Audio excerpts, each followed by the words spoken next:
Hello बच्चों, नमस्कार। कैसे हो आप लोग। कॉन्टिन्यूटी संततता में हमने एक वीडियो बनाया अभी इसके पहले। उस वीडियो में मैंने आपको उसका फुल इंट्रोडक्शन दिया है। कॉन्सेप्ट क्या होता है कॉन्टिन्यूटी का, किसी कॉन्टिन्यूटी को साबित करने के लिए, जिसको हिंदी में आप संततता कहते हो, तो संततता कैसे सिद्ध की जाती है, कोई फंक्शन किसी बिंदु पर संतत कब होता है, तो उसका मैंने दो तरीके से वर्णन किया था। अब वो था, पहला तो आपने देखा था कि मैंने ग्राफ से बताया था कि कोई फंक्शन कब कॉन्टिन्यूअस होता है। दूसरा, इसके बाद आपने देखा होगा कि लेफ्ट हैंड लिमिट बराबर हो जाएगा राइट हैंड लिमिट और वैल्यू ऑफ द फंक्शन ये इक्वल हो जाए तो हम कहते थे कि जो फंक्शन है वो क्या है, कॉन्टिन्यूअस है। आज के इस वीडियो में हम लेके चलने वाले हैं, उसके ऊपर कुछ थ्योरम्स हैं वो लेके चलेंगे, ठीक है ना, कुछ प्रॉपर्टी है वो लेके चल रहे हैं और उनके विषय में थोड़ा बहुत बात कर लेंगे। इसके बाद जो एनसीईआरटी की एक्सरसाइज 5.1 है, मेन रूप से हमें उसे हल करना है। तो सबसे पहले तो आप ये देखो कि जैसे मान लीजिए एक फंक्शन है f(x) और एक फंक्शन है g(x). मान लीजिए ये कोई दो फलन है, ये कोई दो फलन है और ये दोनों फलन कॉन्टिन्यूअस हैं।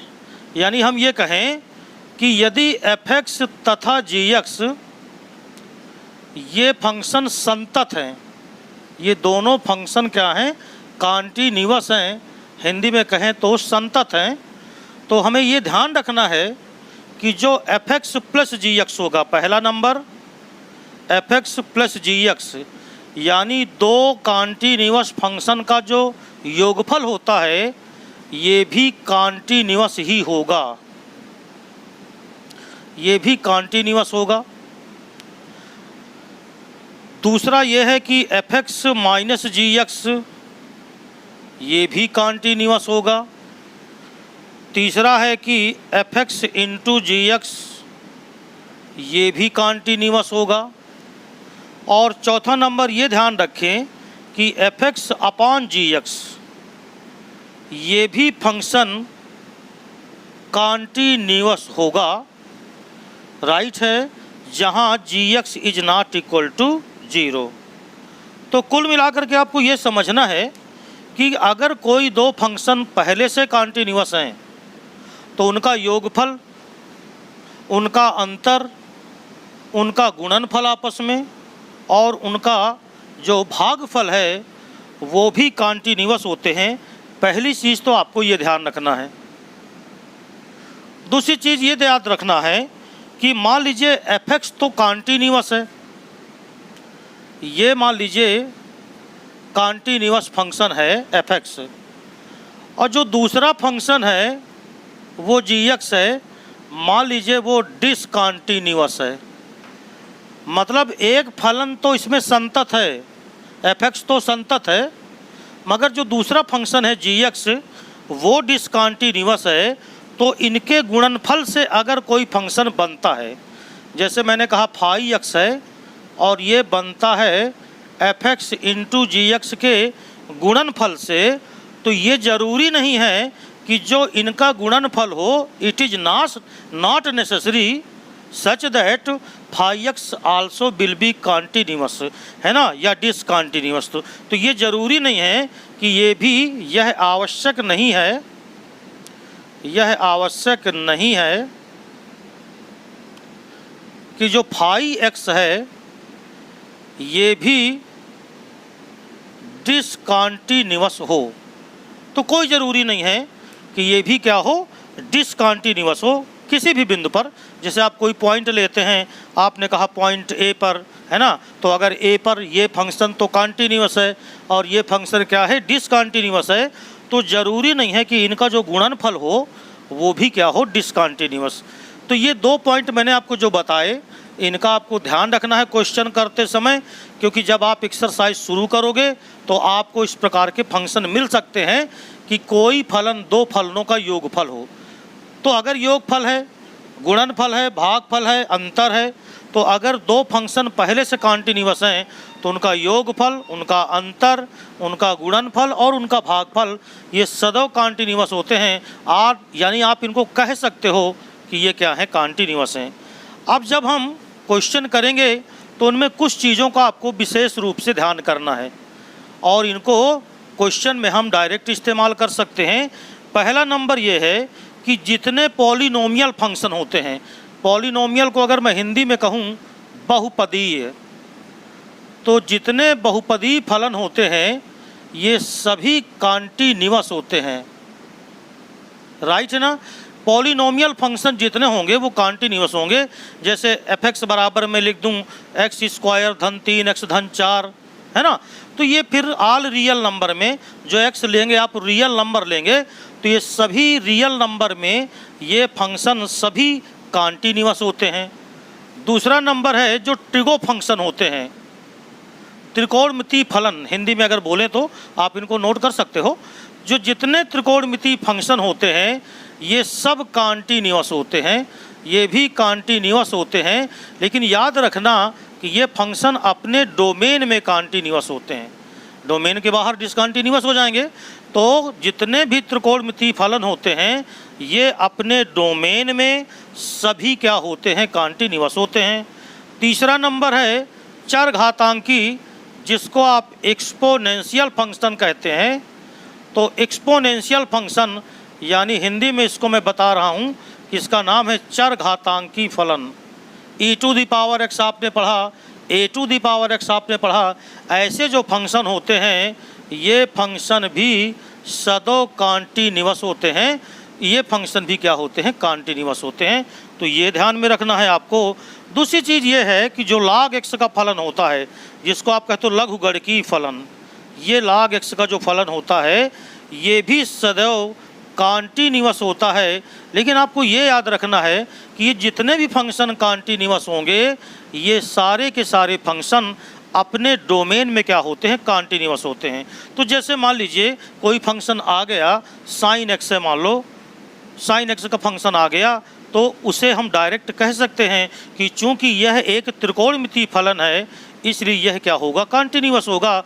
बस ये ध्यान रखना है कि जो फंक्शन दिया है उसका डोमेन क्या है, क्या वो अपने डोमेन में दे रहा है। अगर डोमेन में है तो फिर क्या होगा, वो कॉन्टिन्यूअस होगा। जैसे आपको ध्यान होगा कि मैंने आपको पिछली वीडियो में बताया था कि f(x) बराबर 1/x है। तो ये जो 1/x है ये भी कॉन्टिन्यूअस ही होता है। बस ये ध्यान रखना कि x is not equal to 0। अगर आपने x बराबर 0 लिया तो फिर ये डिसकॉन्टिन्यूअस हो जाएगा। लेकिन x बराबर 0 इसके डोमेन में होता ही नहीं है, इसलिए अपने डोमेन में क्या होगा, ये कॉन्टिन्यूअस होगा। दूसरी चीज़ आपको ये ध्यान रखना है कि जो मॉडुलस फंक्शन होते हैं, जैसे आप mod x पढ़ते हो, mod x - 2 हो जाए, mod x + 5 हो जाए, तो जितने भी मॉड फंक्शन होते हैं ये भी क्या होते हैं, कॉन्टिन्यूअस। यानी अगर आप अगला नंबर चौथा या पांचवा जो भी हो, जो मॉड फंक्शन होते हैं, यानी इसको हिंदी में कहते हैं मापांक फलन, तो ये मापांक फलन भी क्या होते हैं, कॉन्टिन्यूअस होते हैं। इस चीज़ को भी आपको ध्यान रखना है। बात समझ में आ गई। तो इस प्रकार अगर आप कुछ चीज़ें ध्यान रखोगे, कांस्टेंट फंक्शन है, अचर फलन जिसे कहते हो, छठवां नंबर है कांस्टेंट फंक्शन, अचर फलन इसको हिंदी में बोलते हैं। तो ये भी सदैव क्या होता है, कॉन्टिन्यूअस होता है। आइडेंटिटी फंक्शन, आइडेंटिटी फंक्शन आपको याद होगा तत्समक फलन, जिसको आप f(x) बराबर x पढ़ते थे, और ये क्या होता है, f(x) बराबर c, है ना।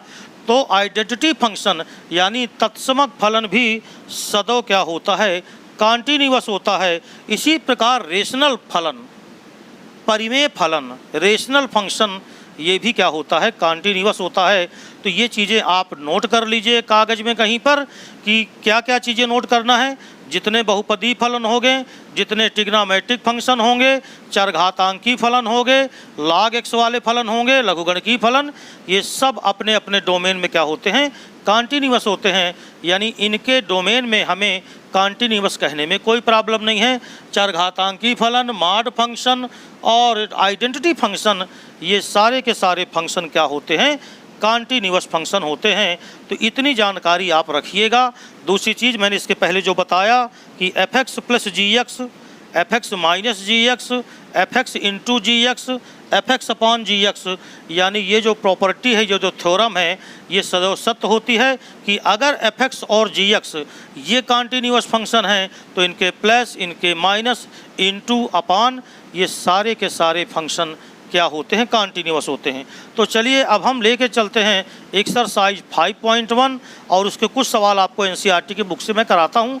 तो चलिए अब हम लोग पहला क्वेश्चन एक्सरसाइज 5.1 का करते हैं और ये क्वेश्चन है कि एफ एक्स बराबर दिया है 5x माइनस 3।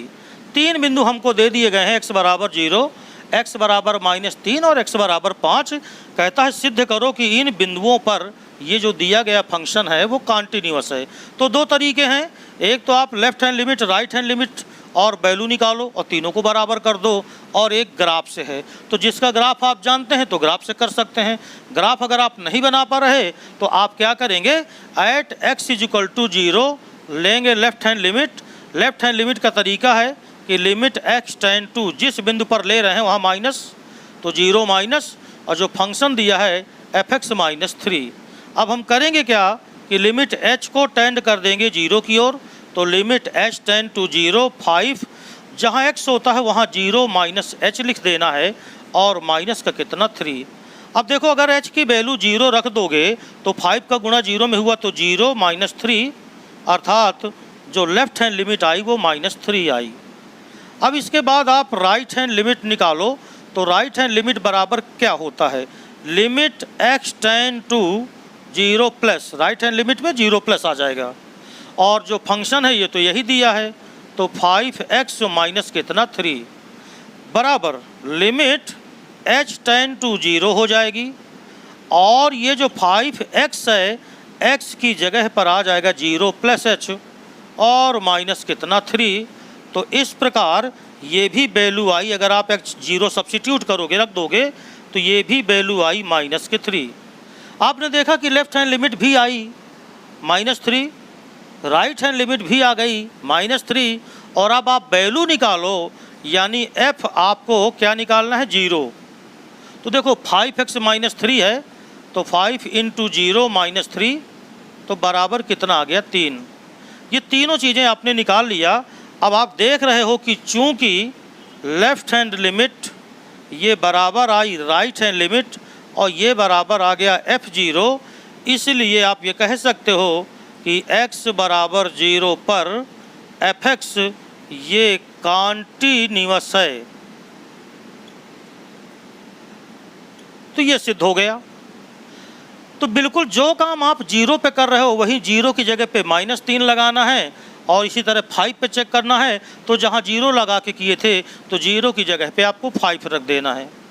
अब अगर देखो ग्राफ से इसको तुम देखो, तो अगर आपको ग्राफ बनाना आता है तो इसका ग्राफ क्या होगा, ये जो f(x) बराबर 5x -3 है, ये अगर मैं f(x) को y लिख दूं तो y बराबर होगा 5x -3, यानी ये एक ऐसी रेखा है, ये एक ऐसी रेखा है जो y अक्ष पर माइनस कितने का अंतःखंड काटती है, 3 का अंतःखंड काटती है। बात समझ में आ गई। तो ये रेखा एक ऐसी रेखा बनेगी जो y अक्ष पर -3 का अंतःखंड काटती हुई ये जाएगी, ऐसी कुछ रेखा इसकी बन जाएगी, है ना। तो अब देखो y अक्ष पर इस रेखा ने -3 का अंतःखंड काटा, तो आप देखो इस ये रेखा कहीं पर भी डिसकनेक्ट ही नहीं है, कहीं भी होल आपको नहीं दिखेगा। चाहे आप x बराबर 0 पर रहो, तो x बराबर 0 पर आपकी ये वैल्यू देखिए आ रही है यहाँ पर, ये तो ये देखिए -3 आ रहा है। तो अगर आप लेफ़्ट हैंड लिमिट देखते हो तो आप लेफ़्ट हैंड लिमिट यहाँ से जाओगे, ये कहते हैं लेफ़्ट हैंड लिमिट, इधर से आओगे तो ये हो जाएगा राइट हैंड लिमिट, इधर गए तो आप इसी बिंदु पे पहुँचे A पर, राइट हैंड साइड से आए अगर आप, तो जिसको राइट हैंड लिमिट बोलते हैं, तो भी आप A पर पहुँचे, और जो x बराबर 0 पर वैल्यू है वो भी माइनस की कितनी है, 3 है। तो देखिए कितनी आसानी से आप अगर ग्राफ जानते हो तो फंक्शन बताया जा सकता है कि कैसा है, ये कॉन्टीन्यूअस है। इसी तरह अगर आप x बराबर 5 पर देखो तो 5 इधर कहीं यहाँ पर आप आओगे तो इस रेखा पे कोई ना कोई बिंदु, जैसे यहाँ पे मिला x बराबर 5 पे मान लीजिए ये पॉइंट मिला, तो देखिए इधर से भी लिमिट और इधर से भी लिमिट, लेफ्ट हैंड लिमिट भी इसी बिंदु बी पे जा रही है और राइट हैंड लिमिट भी आपको इसी बिंदु बी पे जा रही है, और जो वैल्यू है वो भी x बराबर 5 पर आप यहाँ पहुँचोगे तो वैल्यू भी वहीं पर है, और इस प्रकार ये फंक्शन कैसा है, कॉन्टिन्यूअस है। तो पहला क्वेश्चन ये देखिए आपका हो गया, बहुत ही आसान था। और अब हम करने जा रहे हैं क्वेश्चन नंबर दूसरा। तो चलिए दूसरा नंबर देखो, जैसे दूसरा क्वेश्चन दिया है ना, f(x) बराबर दिया है 2x स्क्वायर माइनस 1 और x बराबर 3 पर हमको चेक करना है कि ये फंक्शन कैसा है, कॉन्टिन्यूअस है या डिसकॉन्टिन्यूअस है। तो जो क्वेश्चन दिया है उसमें दिया है examine the continuity of the function. तो आपको इस फंक्शन की कॉन्टिन्यूटी चेक करना है कि क्या ये फंक्शन संतत होगा। अगर हिंदी में बात करें तो देखो, आप एक लाइन इसको बोल सकते हो कि चूंकि 2x square minus 1 is a polynomial function, यह एक बहुपदी फलन है और ये x belongs to real number पर सदैव कॉन्टिन्यूअस होता है। तो यहाँ पर कोई संदेह नहीं है ये फंक्शन कैसा है, कॉन्टिन्यूअस है। अगर मैं इसका ग्राफ बना के तुम्हें दिखाऊं तो देखिएगा, जो f(x) दिया है वो दिया है 2x स्क्वायर माइनस 1। तो आप जानते हो कि x स्क्वायर का फंक्शन जैसा होता है 2x स्क्वायर का भी वैसा ही होता है, मगर -1 लिखा है। तो देखिए ये पॉइंट हो गया -1 ये। अब यहाँ से ये देखिए इसका ग्राफ ऐसे बनेगा, और ये जो ग्राफ है ये ग्राफ है 2x स्क्वायर माइनस 1। ये ग्राफ, ये जो ग्राफ है यही है फंक्शन का ग्राफ। अब देखो, जितने भी x के रियल नंबर आपको मिल रहे होंगे, जो भी रियल नंबर है, ये फंक्शन वैसे भी दिखाई दे रहा है कि कहीं ब्रेक नहीं है। इसको बनाने में हमें कभी भी अपनी पेंसिल नहीं उठाना पड़ सकता। तो ये ऑलवेज कॉन्टिन्यूअस है, x के चाहे जो मान ले लो, ये हर जगह फंक्शन कैसा दिख रहा है, कॉन्टिन्यूअस दिख रहा है। तो हम ये कह सकते हैं कि यह फंक्शन बहुपदी फलन है। This is a polynomial function, therefore it is continuous all real numbers, x belongs to all real number. यहाँ x बराबर 3 दिया है, लेकिन अगर आप एल्जेब्रिक मेथड से जैसे चेक करना चाहते हो तो आप सदो निकालोगे पहले left hand limit. Left hand limit ये बराबर होता है limit x tend to 3 minus 2x square minus 1, ये फंक्शन दिया है। तो जब limit x tend to 3 minus किया तो ये बराबर होगा लिमिट, क्या लगते हैं आपको ध्यान है, h टेंड टू 0।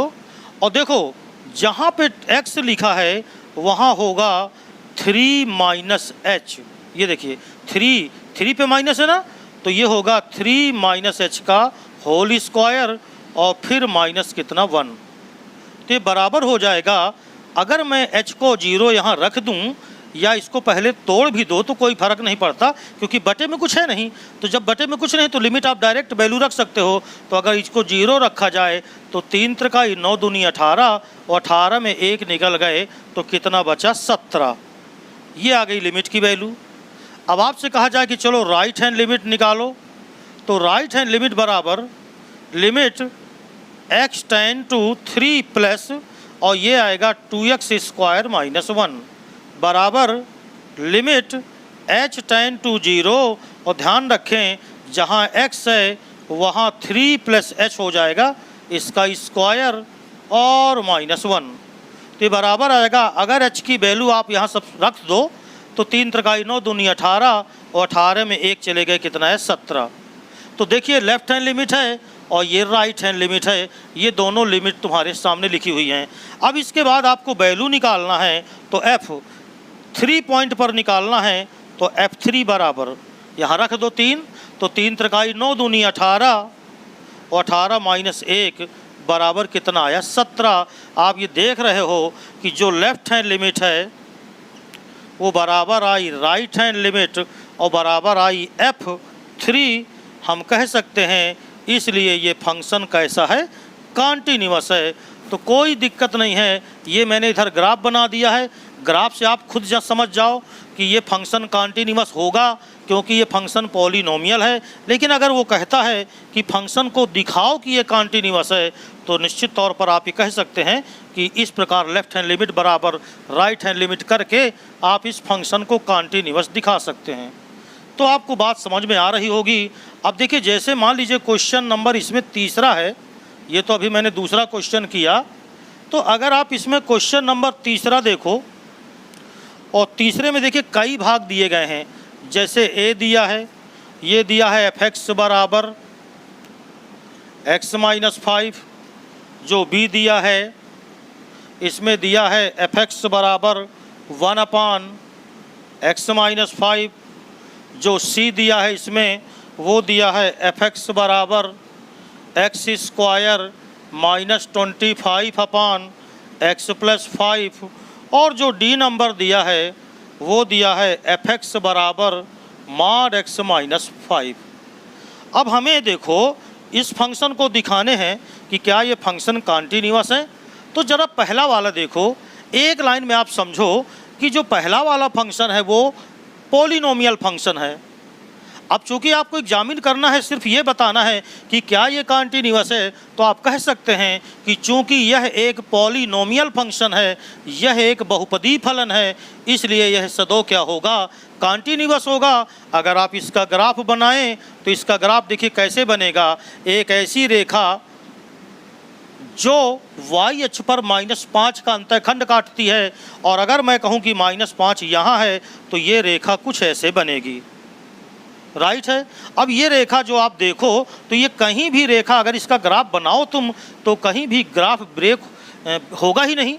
तो इस प्रकार ये फंक्शन क्या है, कॉन्टिन्यूअस है। वैसे तो आपको मैंने शुरुआत में बताया था कि कोई फलन अगर बहुपदी है तो वो फंक्शन क्या होता है, कॉन्टिन्यूअस होता है। दूसरी चीज़, जैसे दूसरा बी नंबर का है आपके पास, और ये है f(x) बराबर 1/x माइनस 5। अब देखो अगर इसका ग्राफ बनाओ तुम तो कैसे ग्राफ बनता है। सबसे पहले अगर मैं आपको बताऊं कि 1/x का ग्राफ कैसे होता है, तो देखिए 1/x का ग्राफ ऐसे होता है, ये ग्राफ होता है। और मैं आपको बता भी चुका हूँ, पहले वाले वीडियो में भी मैं इसको बता चुका हूँ इसका ग्राफ किस तरह होता है ये। लेकिन यहाँ पर है x माइनस 5, तो यही ग्राफ आपको 5 पॉइंट आगे बढ़ा देना है। यानी इस ग्राफ को अगर बनाएं तो देखो कैसे बनेगा, ये ग्राफ कैसे बनेगा देखिएगा ज़रा। ये बनाया -5 है, यानी 5 आप x बराबर 5 पे यहाँ चले जाओ, और मान लीजिए ये हो गई x बराबर 5 पे रेखा। तो जो ग्राफ आप x बराबर 0 पे बना रहे थे वही ग्राफ अब आपका यहाँ बन जाएगा। ये देखिए, तो देखो ये ग्राफ भी कॉन्टिन्यूअस है। ये केवल एक बिंदु पर कॉन्टिन्यूअस नहीं है जहाँ पर x बराबर क्या है, 5 है। यानी x बराबर 5 को छोड़कर, अगर x बराबर 5 को छोड़ दिया जाए तो ये फंक्शन हर जगह कॉन्टिन्यूअस है। लेकिन x बराबर 5 इसके डोमेन में ही नहीं आता। यानी अगर ये फंक्शन है यहाँ पर लिखा हुआ है, इसका मतलब ये साफ साफ है कि x is not equal to 5, क्योंकि अगर ये 5 लिख दोगे तो ये फलन क्या हो जाएगा, अपरिभाषित हो जाएगा, कोई इसका अस्तित्व ही नहीं रह जाएगा, डिफाइंड ही नहीं रहेगा। तो इसलिए x को 5 छोड़ दो, x बराबर 5 न लो, तो बाकी देखो ये हर जगह पर क्या है, कॉन्टिन्यूअस है। देख लीजिए कहीं भी ब्रेक नहीं है फंक्शन। तो बिल्कुल आसान तरीके से अगर सी नंबर की बात करें तो मैंने बताया था कि यदि कोई दो फंक्शन है, एक f(x) है और एक g(x) है, और अगर f(x) भी कॉन्टिन्यूअस है और g(x) भी कॉन्टिन्यूअस है, अगर दोनों कॉन्टिन्यूअस हैं तो उनका जो बटा होता है यानी f(x) बटा g(x) वो भी कॉन्टिन्यूअस होता है। अब आप देखो ज़रा, x स्क्वायर माइनस 25 ये पॉलिनोमियल फंक्शन है तो ये तो कॉन्टिन्यूअस होगा ही। अगर मैं कह दूं कि ये एक फलन है, जैसे मैंने इसको कहा ये g(x) है, तो ये तो कॉन्टिन्यूअस होवे करेगा। और अगर मैं आपसे कहूं कि ले लें इसको, हम कह दें hx और ये बराबर कर दें x प्लस 5, तो आपको ये मालूम है कि ये भी बहुपदी फलन है, ये भी पॉलिनोमियल, ये भी पॉलिनोमियल। तो दोनों पॉलिनोमियल फंक्शन हैं तो ये दोनों ही कॉन्टिन्यूअस होंगे। तो जब ये दोनों कॉन्टिन्यूअस होंगे तो हम ये कह सकते हैं कि gx अपान hx ये भी क्या होगा, कॉन्टिन्यूअस होगा, जो f(x) के क्या है बराबर। तो इस प्रकार अगर आप इसको देखो तो ये दोनों फंक्शन कैसे हो गए, कॉन्टिन्यूअस हो गए। इतनी बात समझ में आ गई। अब अगर डी नंबर की बात करें, चौथे नंबर की बात करें, तो f(x) बराबर है mod x माइनस 5। तो मैंने बताया है कि जो mod x के फंक्शन होते हैं वो वैसे भी क्या होते हैं, कॉन्टिन्यूअस होते हैं।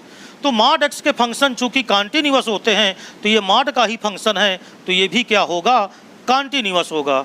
लेकिन अगर इसका मैं ग्राफ बना के दिखाऊं तो देखो इसका ग्राफ कैसे बनेगा। मैं थोड़ा सा इधर बना देता हूं ग्राफ, इसको मिटा करके, और जरा देखें चौथे नंबर का ग्राफ मैं यहाँ पर बना देता हूँ।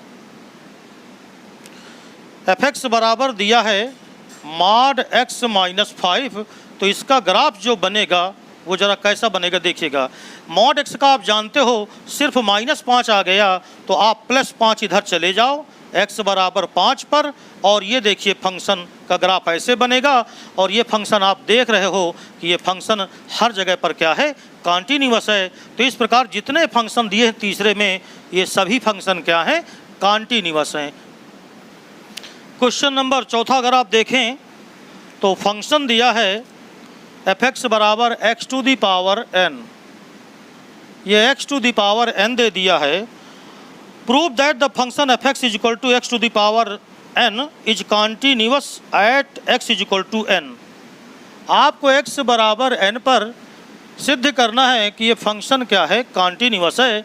तो चलिए आप अगर लेफ्ट हैंड लिमिट से लगाएं इसे, तो बराबर आ जाएगा limit x tend to n minus, n पर लेना है तो n माइनस लगाओगे और ये x to the power n रहेगा, अर्थात लिमिट h टेंड टू 0 किया आपने। अब जब h टेंड टू 0 करोगे तो जहाँ पर आपके पास x है वो हो जाएगा, बताइए कितना हो जाएगा, n माइनस, जैसे आप 0 माइनस h करते थे तो ये हो जाएगा n minus h to the power कितना, n। अब अगर तुम h की वैल्यू को 0 रख दो तो n to the power n, यानी ये आ गई लेफ्ट हैंड लिमिट। अब जरा आप राइट हैंड लिमिट देखिए, राइट हैंड लिमिट क्या होती है, limit x tend to n plus और x to the power n। बस सीधे सीधे ये आपको याद होना चाहिए कि अब h टेंड टू 0 करेंगे तो जहाँ x होगा वहाँ n plus h to the power n। अगर h की वैल्यू को 0 रख दिया जाए तो ये वैल्यू आ जाएगी बराबर n to the power n, और ज़रा फंक्शन की वैल्यू निकालो तो ये भी आएगी n to the power n। तो आपने देखा कि लेफ़्ट हैंड लिमिट ये बराबर आई राइट हैंड लिमिट, और ये बराबर आया fn के। इसका मतलब आप कह सकते हैं कि ये जो फंक्शन है ये कॉन्टिन्यूअस है x बराबर n पर। क्वेश्चन नंबर 5वां देखते जाएं, चूँकि ये सरल हैं तो आप जल्दी जल्दी इनको कर सकते हैं। तो क्वेश्चन नंबर 5वां देखिए, 5वां क्वेश्चन आप कैसे कर सकते हैं। 5वें में कह रहा है if the function is defined by, देखिए फंक्शन क्या है, फंक्शन है fx बराबर, और ये दिया है दो वैल्यू दिए हैं। एक तो x दिया है ये जब x is less than or equal to 1, और 5 दिया है जब x इज ग्रेटर देन 1। कह रहा है x बराबर 0 पर क्या ये कॉन्टिन्यूअस है, क्या ये x बराबर 1 पर कॉन्टिन्यूअस है, क्या ये x बराबर 2 पर कॉन्टिन्यूअस है। यानी x की यहाँ 3 वैल्यू दिया है, 0, 1 और 2। हमें दिखाना है कि क्या इन बिंदुओं पर ये फंक्शन क्या है, कॉन्टिन्यूअस है। तो आइए x बराबर 0 पर अगर आप देखो तो at x is equal to 0, आइए लेफ्ट हैंड लिमिट ले लें। लेफ्ट हैंड लिमिट बराबर ये हो जाएगा limit x tend to 0 minus, 0 से कम के लिए। तो जो 0 से कम के लिए फंक्शन का चुनाव करोगे तो देखो भैया ये 1 से ज़्यादा के लिए है, तो ये 0 से कम के लिए तो हो नहीं सकता। इसका मतलब आप 0 से कम के लिए और 0 से ज़्यादा के लिए सारी वैल्यू आप यही लोगे, समझ गए ना। तो देखो ये 0 माइनस आया, आपने यहाँ x लिखा, और ये limit x tend to, sorry अब h टेंड टू कर लो, h टेंड टू 0, तो यहाँ पर आ जाएगा x की जगह पर 0 माइनस h, अर्थात वैल्यू क्या आई 0। अगर राइट हैंड लिमिट निकालो तो देखो बहुत आसान हो गया। अब limit x tend to 0 plus किया और फंक्शन यहाँ x ही रहेगा, क्योंकि ये जो है वो x 1 से ज़्यादा के लिए है, तो ये बराबर आ गया लिमिट h टेंड टू 0, और ये हो गया 0 प्लस h, तो बराबर कितना आया 0। और अगर आप f0 निकालो तो चूंकि एक से कम के लिए यही फंक्शन है, तो जीरो के लिए भी फंक्शन यही होगा, तो f0 भी क्या आएगा, 0। अर्थात हम ये कह सकते हैं कि लेफ्ट हैंड लिमिट बराबर राइट हैंड लिमिट बराबर वैल्यू, लेफ्ट हैंड लिमिट बराबर राइट हैंड लिमिट बराबर f0। इसका मतलब x बराबर 0 पर ये क्या है, कॉन्टीन्यूअस है। बात समझ में आ गई। अब अगर तुम एट x = 1 इस पर ज़रा चेक करो, तो आओ लेफ्ट हैंड लिमिट निकालो। लेफ्ट हैंड लिमिट बराबर क्या आएगी, लिमिट x टेंड टू 1 पे चेक कर रहे हो तो 1 माइनस का मतलब 1 से कम के लिए, तो 1 से कम के लिए फंक्शन आपका x है, यानी यहाँ पर x आया। अर्थात ये हो गया लिमिट h टेंड टू 0। आपको मालूम है कि जहाँ x होगा यहाँ 1 माइनस h रखेंगे तो 1 आया। राइट हैंड लिमिट अगर निकालो तो राइट हैंड लिमिट क्या आएगी, राइट हैंड लिमिट का मतलब limit x tend to 1 plus 1 से ज़्यादा के लिए सीधे 5 है, यानी इसकी जो वैल्यू दी है वो 5 दी है, अर्थात बराबर कितना, 5। तो आप देख रहे हो कि जो लेफ्ट हैंड लिमिट आई वो 1 आई और जो राइट हैंड लिमिट आई वो 5 आई, और ये दोनों लिमिट इक्वल नहीं है। इसका मतलब ये फंक्शन x बराबर 1 पर कॉन्टीन्यूअस नहीं है। तो बिल्कुल सो इजी है। अब ज़रा आप x बराबर 2 पे चेक करो, एट x = 2। तो जब x बराबर 2 पर तुम चेक करोगे तो लेफ्ट हैंड लिमिट निकालो। लेफ्ट हैंड लिमिट निकाला तो limit x tend to 2 minus, जब तुमने 2 माइनस किया तो 2 से कम के लिए, अब हम यहाँ पर आपके सामने एक प्रॉब्लम ये होगी कि ये ज़्यादा के लिए अगर है तो 2 से 1 से ज़्यादा के लिए तो फंक्शन 5 लेंगे, 1 से ज़्यादा के लिए तो फंक्शन आपने क्या लिया, 5 लिया। 2 से ज़्यादा के लिए, 2 से कम के लिए भी हमको यही फंक्शन चुनना पड़ेगा। या अगर आप इसको देखिए, एक और चीज़ मैं आपको बता दूं कि ये 2 पर कॉन्टीन्यूअस होगा कि ना होगा, तो माइनस के लिए भी आपको यही लेना पड़ेगा और प्लस के लिए भी आपको यही लेना पड़ेगा, क्योंकि देखो 1 से ज़्यादा के लिए है, इसका मतलब ये 2 से ज़्यादा के लिए भी लेंगे और 2 से कम के लिए भी लेंगे। इसका मतलब है कि ज़्यादा लिखने की ज़रूरत नहीं है। Left hand limit, right hand limit, ये सब किसके बराबर आ रही है, 5 के बराबर आ रही है। इसका मतलब ये 1 पर तो कॉन्टीन्यूअस नहीं है, मगर 0 पर और 2 पर क्या है, ये कॉन्टीन्यूअस है। तो इस प्रकार आप ये क्वेश्चन कर सकते थे। इसका ग्राफ भी आप चाहें तो बना सकते हैं, इसका ग्राफ बनाना कोई कठिन काम नहीं है। देखिए मैं ग्राफ आपको बना के दिखा दूं, तो यहाँ पर 2 तरीके से आपको मैं बता रहा हूँ, आप इसको आराम से समझिएगा। इधर देखो दोनों के ग्राफ कैसे बनेंगे, ये x अक्ष हो गया, ये y अक्ष हो गया। अगर आपने वैल्यू 1 या 1 से कम लिया x की, देखो x बराबर 1 यहाँ है, मान लो ये x बराबर 1 यहाँ पर है, ये मैंने इस तरह रेखा खींच दिया, राइट है। तो आपको fx बराबर x लेना है। fx बराबर x का मतलब एक ऐसी रेखा जो मूल बिंदु से जाती है। बात समझ में आ गई। तो एक रेखा ऐसे बनेगी, देखिए ऐसे या और आगे तक जाती, लेकिन हमको यहाँ से पीछे ही रहना है, ये देखिए। और जो दूसरी है ना, 1 से ज़्यादा के लिए है y बराबर 5, तो y बराबर 5, तो देखो ज़रा, ये मान लीजिए 1 है, 2 3 4 5, ये 5 है, पर ओपन इंटरवल हो गया और ये रेखा हो गई y बराबर 5 और ये रेखा हो गई y बराबर x। अब दरअसल सोचो कि क्या ये x बराबर 1 पर कॉन्टीन्यूअस है, बिल्कुल नहीं है। देखो x बराबर 1 पर चेक करो, ये लेफ्ट हैंड लिमिट ये y बराबर 1 पर जा रही है और राइट हैंड लिमिट है वो y बराबर 5 पर आ रही है, यानी दोनों लिमिट अलग अलग हो गई और वैसे भी फंक्शन ब्रेक हो गया, देखो ठीक है ना। लेकिन अगर मैं x बराबर 0 पे चेक करूं तो x बराबर 0 यहाँ होता है, देखो x बराबर 0 पर देखिए लेफ्ट हैंड लिमिट भी यहीं जा रही है, राइट हैंड लिमिट भी जा रही है और फंक्शन ब्रेक भी नहीं है। अगर मैं x बराबर 5 पे देखूं तो x बराबर 5 यहाँ पर कहीं आ रहा है, तो देखिए लेफ्ट हैंड लिमिट भी राइट हैंड लिमिट भी सेम 5 पे जा रही है और फंक्शन कहीं ब्रेक भी नहीं है। तो अगर आप ग्राफ बना सकें तो ग्राफ से तो अच्छा कुछ है ही नहीं। तो इस प्रकार ये क्वेश्चन नंबर हो गया आपका 5वां। अब हम क्वेश्चन नंबर करेंगे 6वां। तो चलिए 6वां क्वेश्चन देखते हैं, क्या है 6वां। क्वेश्चन नंबर 6वें में देखिए फंक्शन दिया है दो पदों में, एक fx बराबर दिया है 2x + 3 और ये तब है जब x is less than 2, less than or equal to 2, और एक दिया है fx is equal to 2x - 3, लेकिन ये तब है जब x की वैल्यू 2 से ज़्यादा है। कहता है कि आपको डिसकनेक्टिंग मतलब डिसकंटिन्यूटी का पॉइंट ज्ञात करना है, यानी आपको ये बताना है कि ये फंक्शन किस बिंदु पर fx जो है वो किस बिंदु पर असंतत होगा, डिसकंटिन्यूअस होगा। तो मैं तुमको एक चीज़ बता दूं, फंक्शन 99% उसी बिंदु पर डिसकंटिन्यूअस होता है जिस बिंदु पर फंक्शन चेंज होता है। जैसे देखो x is less than or equal to 2, यानी 2 से कम के लिए आपका ये पूरा फंक्शन है। जब 2x की वैल्यू 2 से कम रहेगी तो 2x + 3 एक बहुपदी फलन है, अब वो सदैव क्या होता है, संतत होता है।